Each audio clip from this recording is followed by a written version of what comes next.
Welcome back. So now that you understand the diatonic chords, you know the chords that are naturally created by taking every other tone of the scale or taking the tertian intervals and putting them together, which is another way to say every other alphabet letter of the scale if you're doing it right. Now that you know that, and you've hopefully taken it to all 12 keys if you took my advice, now let's actually cover another concept that's very important. It's called the circle of fifths. And for some of you guys, it might not be that new. For other people, you would probably be awe-inspired by it. But what I want you to do is you could go to musiccirclechart.com. Again, musiccirclechart.com. It's pretty much a big old circle. It's actually like a clock. And instead of having music like C, D, E, F, G, A, B, C, instead of going like that, what it does is it rearranges music in fifth intervals. Remember when we studied fifth intervals, we studied the intervallic approach and all that stuff? Well, for example, C and G are a fifth apart. G's a fifth higher than C. So, I mean, even if we go to the piano, G is a fifth up from C. It has 5 alphabet letters, alphabet letter C, alphabet letter D, E, F, G. So it passes that rule, has 5 alphabet letters, but it's also 7 half steps apart. So what this circle does is that it puts C at 12 o'clock. Imagine a big old clock. And imagine instead of 12 o'clock up there, cross out the 12 and imagine C there, right up at the top. And then all it does, it goes a fifth up from C. An easy way is to just think of the fifth tone of the C major scale. Whatever tone you're on this clock, on this big old circle, think of what's the fifth tone of the scale we're currently on, and that'll tell you what's next on the clock, what's next on the circle of fifths. So essentially, we're putting G at 1 o'clock. So we're putting G where you would normally see a 1 up there. And then we do the same thing. Now we're in the world of G, or the key of G.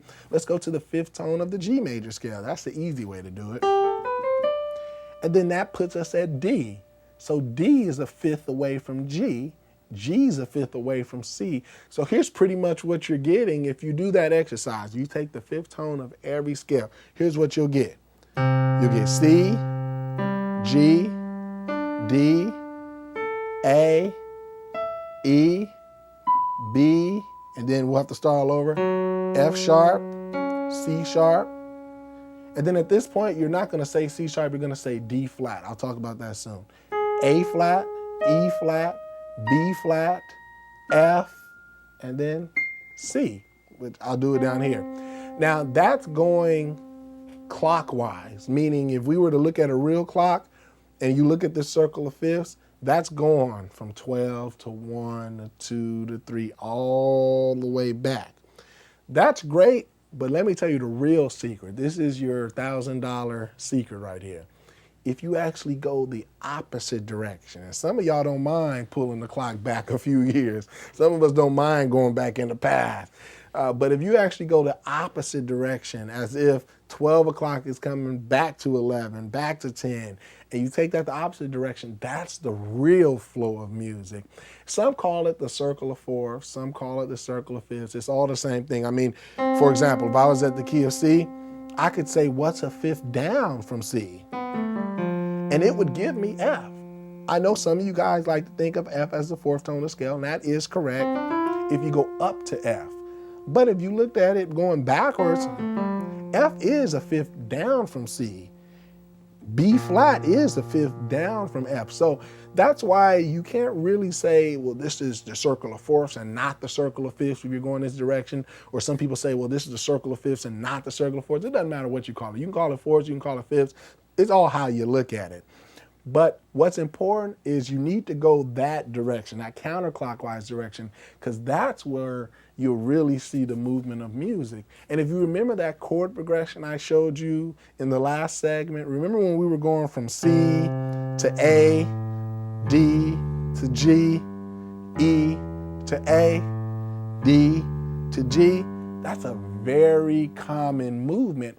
And we call that circular movement. Most of what I was doing is circular movement, because if you look at the circle of fifths and you print out that chart, because if you're just listening to me saying I'm lost, you're lost because you're being lazy and you're not going and printing out that chart.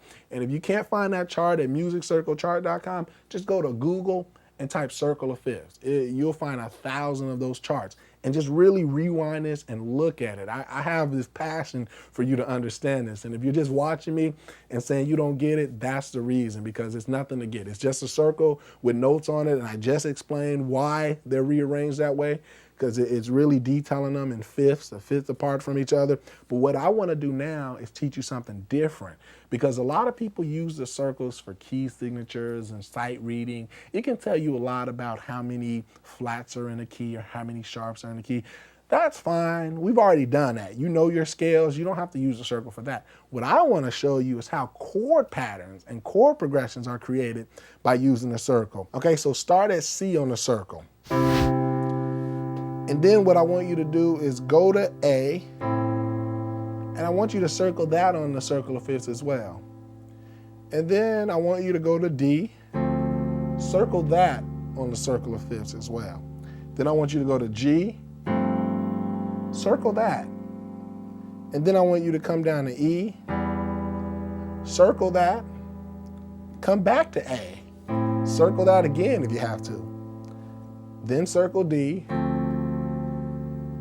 Again, you've already circled it, but circle again. Circle G, and then circle C. Now, if you really did that, you would have noticed that we went in a particular flow on that circle. Because, yeah, we started at 12 o'clock on C, but we quickly went over to, I believe it's 4 o'clock, because G is 1 o'clock, D is 2 o'clock, A, okay, it's 3 o'clock, y'all. I said 4, I meant 3 o'clock. So A was 3 o'clock.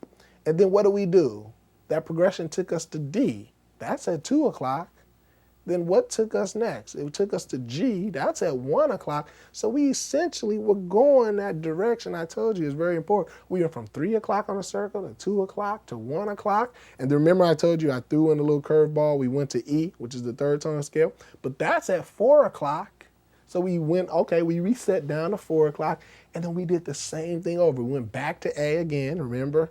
That's at 3 o'clock. We went back to D, that's at 2 o'clock. We went to G, that's at 1 o'clock, and we returned home to 12 o'clock.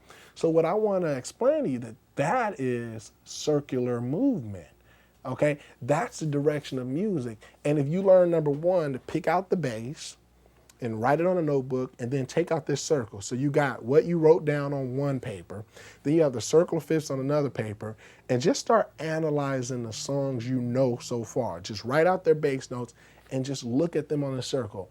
And Pareto principle will be true again, most likely, that most of your songs will be following this circular movement, meaning they're moving in fifths or fourths, however you look at it. Music is moving in that direction. And that's why playing by ear is a lot easier, in my opinion. I'm biased, but playing by ear is a lot easier when you understand the circle, when you understand these little secrets and shortcuts. Then you know, okay, when I'm listening to a song, I'm not picking out random notes. You think I got time? I got too much to do than to sit here and say, C going to A. Let me rewind it. Was that a D I heard? Was that a... See, we're not doing that. At this point, when you get good at understanding patterns, you're really picking out maybe the first tone just to know what key you're in.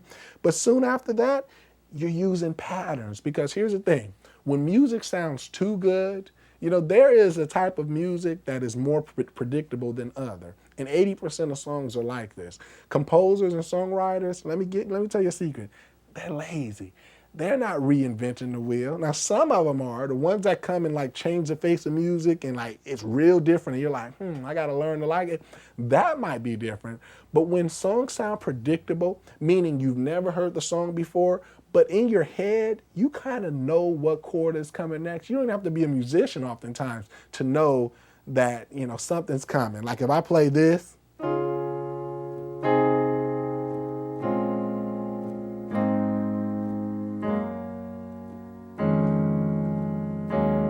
you probably know what should come after this. If you were thinking, and then if you were thinking, start all over, even you have what it takes to predict patterns because you kind of heard this pattern in your head. You know, when we're in elementary school and we take those little standardized tests, some people believe in them, some don't, but it'll be like, it'll have a triangle, triangle, circle, triangle, triangle, circle, triangle, triangle, and then it'll have a question mark. Well, if my little daughter, who, you know, she's 3, but when she takes the test, I'd imagine she'd be about 6 or 7 years old, right? And if she can figure out that triangle, triangle, circle, triangle, triangle, circle, triangle, triangle, and the answer to the question is circle, then us grown folks can figure out when we hear a certain pattern, we kind of know where it's going. We know how music is supposed to sound. We've been conditioned over the years, particularly in Western music, to know how songs sound. So now what I will be so bold to tell you is that most of the time, it's circular movement. And if it's not circular movement, it's what I'm going to talk about in the next segment, which is stepwise motion or stepwise movement, meaning we're going step by step. We're kind of going either up the major scale or down the major scale. But between those two, and there's a few other things, but between those two, for the purposes of this course, you'll be well taken care of if you understand circular movement like this. That's popular in gospel music. I remember when I learned a song, Silver and Gold by Kirk Franklin, it was,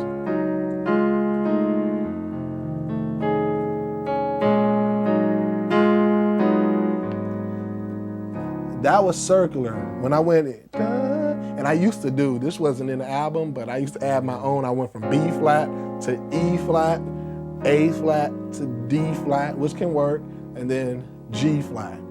You know, that took care of 5 chords. So when I'm listening to a song, and a lot of gospel music has that, you know, when I'm listening, when I hear that, I know automatically, oh, that's circular. And if you go to your circle and you circle B flat, circle E flat, circle A flat, circle D flat, and circle G flat. If that was a pizza, I would have taken almost half of a chunk out of your pizza, because I literally went neighbor by neighbor on that circle of fifths. Just go from B flat, E flat is next door, A flat's next door to that, D flat's next door to that, G flat. I took you from almost, I believe, 10 o'clock all the way down to 6 o'clock. If I came over to your house and you said I could have some pizza, that would have been half your pizza. You would have been mad at me. But the point is, songs follow. You can almost take a chunk out of the circle and use it for your song.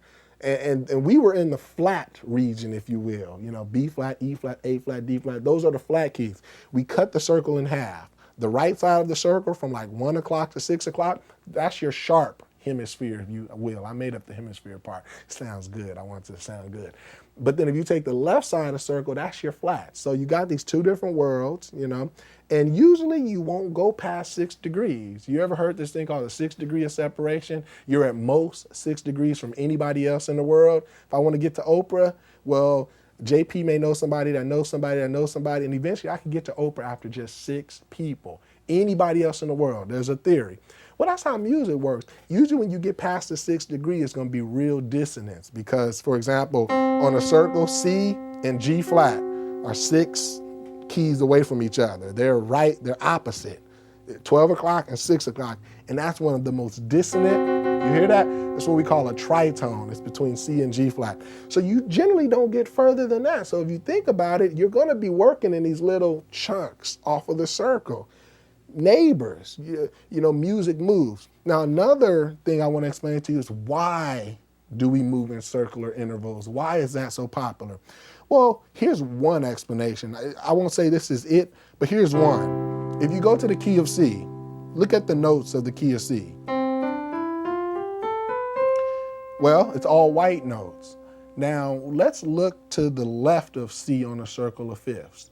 So we would have to go down, because we're going counterclockwise. We're going, in other words, from 12 o'clock on the circle to 11 o'clock, and it helps if you have the circle with you. That's F. Now, let's just stop and study the key of F. F has all white notes, except when you get to the alphabet letter B, you don't play B natural like you did in the key of C, you play B flat. So, could it be safe to assume that because the key of C and the key of F only differ by 1 alphabet letter, or 1 degree of separation, if you will, would it be safe to assume that's why they're so closely related? And if you look on the other side, see, C going to F, that could be like the paternal side. That could be like the father relationship. This could be like a cousin or a sister or brother. But let's go to the maternal side, C up to G, because that's also a fifth. That's a fifth up. That's why when you look at the circle, every tone has, a neighbor to the left and a neighbor to the right that it'll pull close to, So with G, also fifth up. Look at the key of G. All white notes except this F alphabet letter is raised to F sharp. So it has only 1 degree of separation. So that's one rule. If you circle any number of 3 keys on the circle and you look at the middle note, it'll be the common element between those neighbors. It'll be the connection. Generally and always, the key on the left will have the same number of notes different than the key on the right, meaning G is 1 note different than C major, the keys, and that's the same distance between F, which is on the other side. So that's why F or C and F, they have a strong connection. That's why most of your songs, that's why that sounds good, and that's just basic chords, but you go, that's a normal progression. Or the other way, C going to G, G going to F. Those neighbors, if you just kind of kick it with your neighbors, you can play songs. And that's what we call primary chords. And in the key of C, G's the fifth, F's the fourth.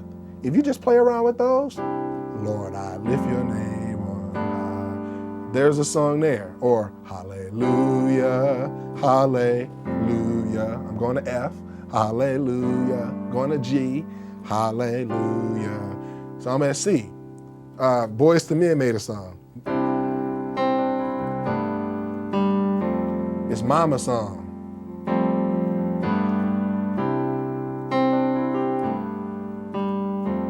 And all we were doing was going from C major to G major to F major, primary chords, just neighbors on the circle. I just took C, F, and G on the circle. I literally circled them and said, I want to create a song just with them. And when you do that, that's what you call primary chords. That's a really good shortcut. Just take any 3 keys on the circle the middle one in the 3-key pair, or 3-key triplet rather, and that'll be the primary chords for that key in the middle.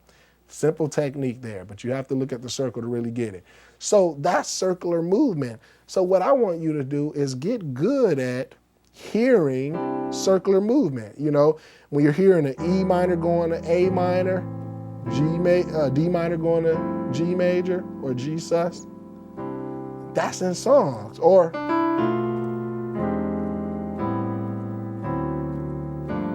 that's common gospel movement. What did I do? I went from B, E, A, D, G, C, F. Do you believe I use all the notes of C major, but instead of going, I went circularly. I almost made up my own thing called the C circular scale. It would be B, E, A, D, G, C. It takes care of every tone of the scale, but it actually does it using the circle of fifths. So if you actually circle B on the circle of fifths, you'll find that that's at 5 o'clock on the circle. E's at 4 o'clock, A's at 3 o'clock, D's at 2 o'clock, G's at 1 o'clock, C's at 12 o'clock, and then obviously we're at midnight, but we gotta go back in time, and F is at 11 o'clock. I literally took half of the circle, circled it all out, and there's my scale. And that's called a 7-3-6-2-5-1 progression. I know it'll show up on the screen, but 7-3-6-2-5-1-4. And what I would do, I would memorize that. Where do the numbers come from? Come on, don't make me slap you upside the head. They come from the scale. B is a 7th tone, E is a 3rd tone, A is a 6th tone, D is a 2nd tone, G is the 5th tone, C is the 1st tone, F is the 4th tone. Now, if you memorize that,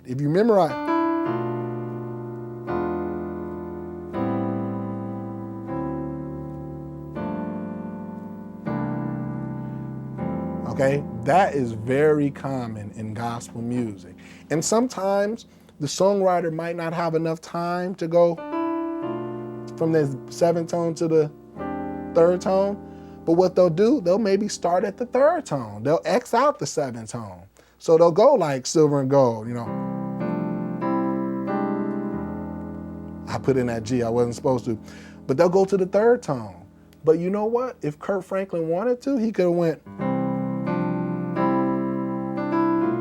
or he could have, you know, did whatever he wanted, because the 7 leads to the 3. So it's just a matter of timing and style and variation. We can take out the 7, we can take out the 3. Some people just go,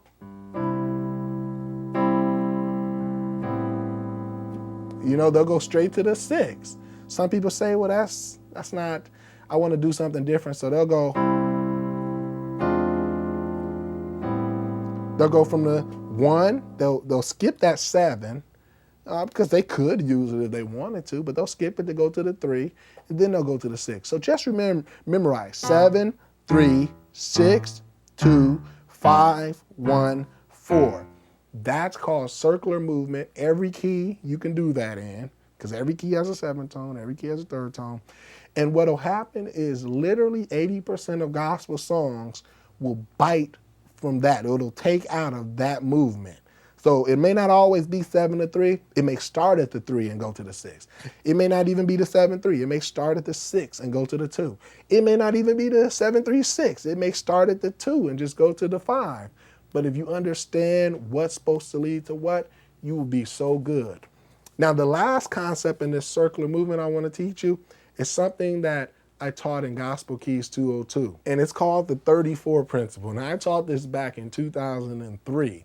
Even before, you know, I was talking about circular movements in the courses and things like that, I was talking about this 34 principle. It pretty much is the same thing as the circle of fourths. And all I said is that if you're in one particular key and you want to find out what tone that key pushes to the most or has a strong tendency to go to, either go up 3 scale tones or go down 4 scale tones. In other words, if you're at C, all you got to do is start on the next tone and go up 3 scale tones. And that'll give you F.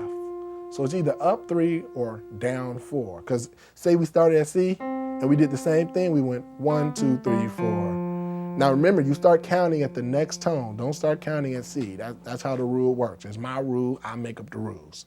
And that will give you F either way. It doesn't matter what you do. Now generally, and I try to think in terms of numbers, so you know, people ask me, well, you go up 3 or down 4, it really don't matter. But if you're under, like, if you're at a tone that's under the 4th tone of the scale, go up 3 because, you know, that's easier. If you're like above the 5th tone of the scale, just go down 4. Because if I'm thinking in terms of numbers, like I'm at the 5th tone of the scale, well, if I go up 3, that'll give me 8. And I really don't want to go above 7 with my numbers because I don't want to get into the next octave. So I'll just go down 4. And that'll tell me that G leads to C very strongly. Okay? So up 3 or down 4. So if you were to do this with A, like I said, A is the 6th tone of the scale. I don't want to add 3 to 6. That'll give me the 9th tone of the scale. I'd rather just keep my numbers between 1 and 7. That was my rule back in 202. So I'm going to go down 4. So that means the 6th tone of the scale, which is A, has a really strong tendency to go to the D. That's my 34 principle. So if you don't have the circle of fifths in front of you, just remember up 3, down 4. Up 3, down 4. But what is it really? It's the circle of fifths. As simple as that. I mean, if you look at B, what's 4 down? The 3rd tone of the scale. So the 7 leads to the 3. If you look at the 3rd tone of the scale, since it's 3, let's go up 3. So we went from E to A, the 3rd tone of the scale, to the 6th tone of the scale. You see this 7, 3, 6, 2, 5, 1, 4 building? We're just using the 34 principle. A will take you to D, D to take you to G, G to take you to C, and even C being the home base, it still likes to go somewhere too. It don't want to stay at home all the time, so it leads to the 4. So you got this movement going on. You got B always want to go to E, you got E always want to go to A always want to go to D, D going to G, G going to C. So Jermaine, everything you've covered so far, how does it help me? Well, a number of reasons. if you're picking out the bass and you've gotten good at picking out that lowest note your ear can hear, number one, go with the diatonic chords, okay? Diatonic chords are those chords you create off of every tone of the scale. That will eliminate a lot of stress with you trying to nitpick at everything. Now, the diatonic chords will get you the basic structure. It won't tell you, what kind of minor chord, because as you learn in chord county, we can go from a minor triad all the way up to a minor 9.